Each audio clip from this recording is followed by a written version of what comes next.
We have spent $3 trillion, over $3 trillion, in wars spanning Afghanistan to Iraq over the last 20 years that did not advance U.S. interests. Tens of thousands of American lives lost in foreign wars that did not advance American interests. To what end? 20 years later, the Taliban still in control. Years later, a regime in Iraq that is still unfriendly to the United States. Weak, vulnerable to Iranian encroachment. Just in recent weeks, Ohio's own sons and daughters in our own National Guard coming back from deployments to Iraq. Here we are, 20 years later. We have to learn from our past mistakes in order to avoid repeating them.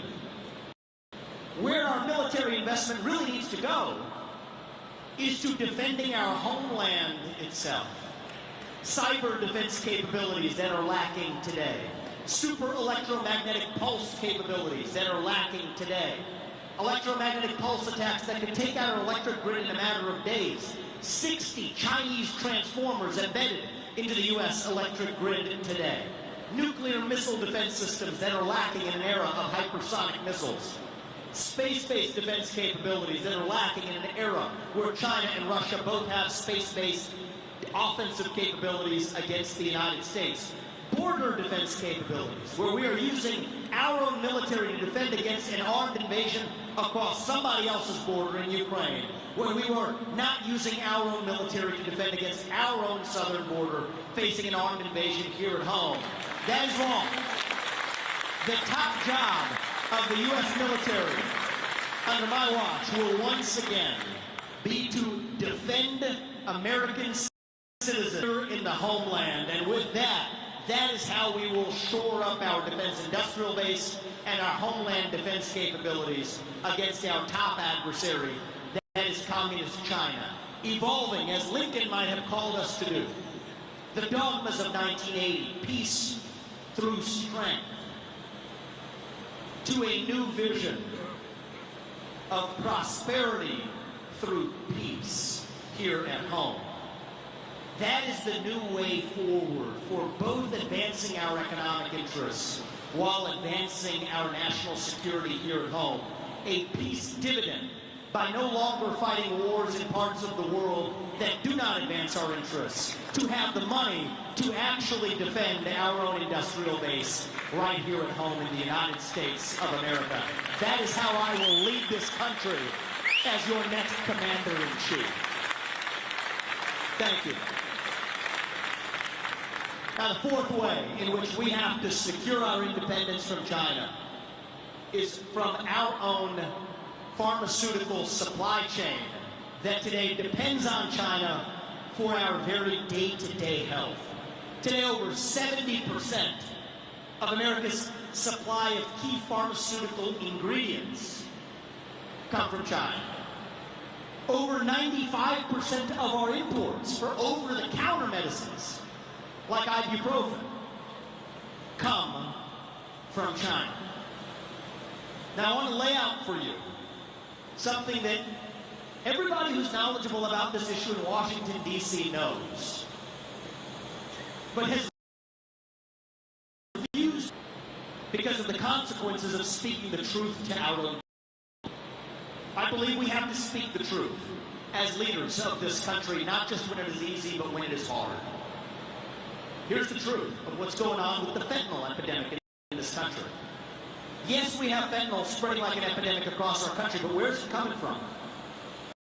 Today, as we speak, I'm not making this up, the key synthetic precursors for making fentanyl come from, you can't make this stuff up, come from Wuhan, exported to the Mexican drug cartels at cheap prices that are making synthetic fentanyl south of our own border with the aid, in certain cases, of Chinese chemists south of our own border, lacing fentanyl into other drugs, unknowingly for the people who take them here in the United States.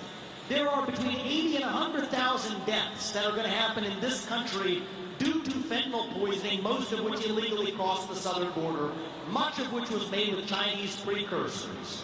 In what is a one-sided one-sided opium war that we fail to acknowledge actually exists. You cannot win a war if you don't recognize that you're actually in one. I'll tell you the story of two parents who I met actually in one of my travels to Iowa. I met similar parents within a 50-mile radius of right here where we are in Ohio. In this case, it was Derek and Kathy. They lost their 17-year-old son, Sebastian, who took a Percocet that he bought via Snapchat. He shouldn't have done that.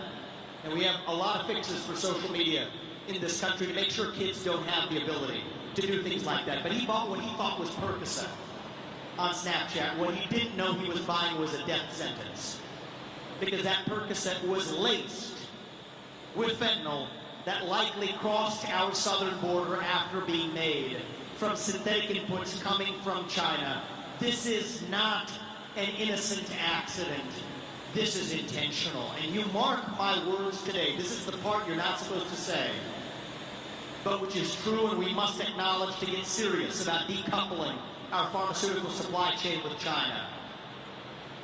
If we are in a conflict scenario with China, God forbid, the same country that unleashed hell on the world with a man-made virus from a lab in Wuhan, the same country that from Wuhan is sending synthetic precursors of fentanyl to Mexican drug cartels to lace other illegal pharmaceuticals with fentanyl that are killing tens of thousands of innocent American young men and women today, will be the same country that could lace our legal pharmaceutical supply chain with poison, including fentanyl as well.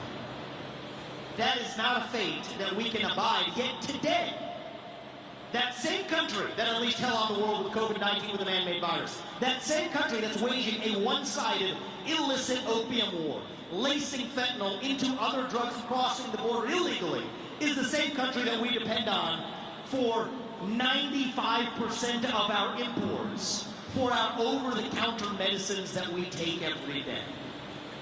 This is unacceptable. And the only way we're going to fix it is by a combination of onshoring that production here to the United States, including through radical reform of the FDA, which makes that much more difficult here in the United States than they should. That is the administrative state here at home. It is why the one war that I will wage will not be some unforeseen foreign war in the Middle East, but the war on our own administrative state here at home. Yes, we have to reform the regulations that stop pharmaceutical manufacturers from making that supply chain here in the United States, but it will also require, if we're being honest with ourselves, I will not sell you a fake vision of onshoring everything immediately. That's not going to happen if we're serious about decoupling from China. It will also require expanded relationships with India. And I'm not just saying that because my name is Vivek Ramaswamy, I promise.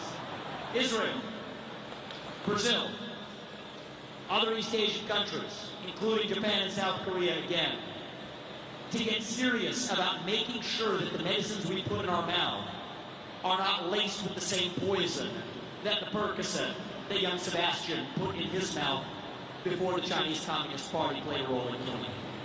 And I think that that is the task ahead. This is achievable.